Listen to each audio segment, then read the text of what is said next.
Kapatid, magandang araw na saan ka man lupalop. Sana ngayon magsigunaw, galit inggit mo'y masakop ng pag-ibig ni Jesus na siyang dapat na sundan. Walang husga sa iyong lakad, huwag mo lamang malimutan na ika'y isang Pinoy. Mabait, hindi ka hayop na kahit may mali pa, magpatawad siyang bumalo. Diyan sa iyong pagkatao na laging may dahilan upang di ka maabuso ng apiging ng tihan. Kung di ka makikinig dito sa aking paalala, sana lamang ay galangin kasiyahan kay Bathala. Di pa rin ba naalis yung mancha sa iyong dinulot? Ganyan nga pag bumaon, masakit din pag binugot, pero laging tandaan, di ka lang siyang nasaktan, baka bumalik sa iyo ang gawa mo sa nagdaan. Panahon, ika nga sabi nila, pakialam mo dun, gusto mong mapag-isa at dalangin.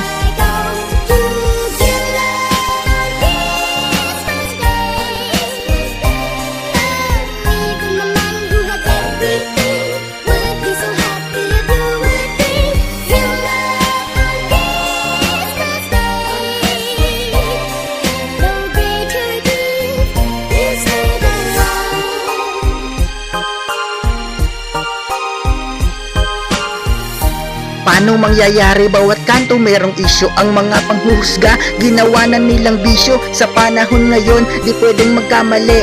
Napahiya ka na, ikaw pa'y aping-ape. Lalo na sa ating hustisya, mas ape yung mahihirap diyan. Bago sa sistema, pera-pera ang laganap. Buti pa nga si Lord, di naubos magpasensya. Kasi ang tao ngayon, mas matindi sumintensya. Maraming walang galang, basta lang sila mabuhay, basta lamang magawa kung ano ang mga pakay. Wala yang pinipili, anumang damit suot. Karamihan kasi sa atin ay mahilig sa gusot. Araw-araw ba ngayon, di alam sino bang tama, pati tuloy ka mag-anak, merong galit pati bata. Ganyan naman palagi maski pa bagong taon, wala namang nagbago sa iyong New Year resolution.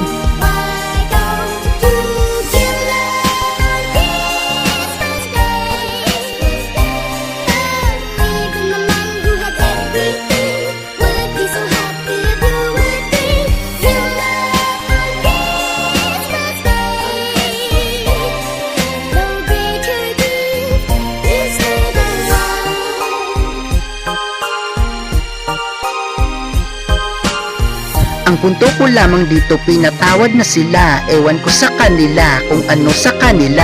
Basta ba ako'y marunong magdasal, tsaka magsisisan man simbahan na ron. Hindi pwedeng walang sindi ang hiling mapanatili. Kaibigan sa aking tunay, tsaka magsibaita, naninira sa aming buhay, tsaka din pinagdasal. Mga pilit na sumubok sa aking kakayahan upang maabot ang rurok, kaligtasan, kalusugan, tsaka pagkakaisa. Di mo maalis sa akin kabutihang pininta doon sa bawat lugar, kasi nga mahal sila. Ganito pag makatao kausap di man kilala. Di ko alam sa'yo kung bakit di mo makita, kabait ang paramdam ko, kailan ba ako naging bida? Patawad kung sakaling sa akin ay nainis ka. Sana sa ating pagkikita pakiusap ngumiti ka.